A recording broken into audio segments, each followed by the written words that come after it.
La Chine approfondit la réforme structurelle pour stimuler son économie.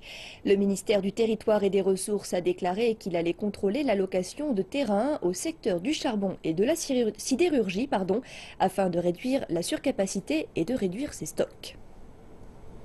Le ministère chinois du Territoire et des Ressources a dit que la clé des réformes structurelles est de réduire les surcapacités et que la tâche la plus urgente est de faire du ménage parmi les compagnies zombies, ces entreprises extrêmement inefficaces et non rentables qui fonctionnent grâce à l'aide du gouvernement. Le Conseil des affaires d'État a demandé que dans les 3 prochaines années, le ministère n'approuve ni ne traite de nouveaux projets charbonniers et sidérurgiques. L'allocation de terrain peut jouer un rôle pivot dans la mise en œuvre de la réforme structurelle. Pour les industries en surcapacité, nous allons essayer de contenir l'offre de terrain et pour les industries aux capacités insuffisantes, nous allons accroître celles-ci en conséquence. L'inventaire de biens immobiliers en Chine est en hausse.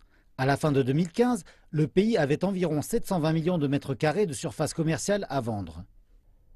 Au regard de l'inventaire important de biens immobiliers, nous devrions jouer un rôle plus grand et contrôler l'allocation de terrain pour contenir directement la situation.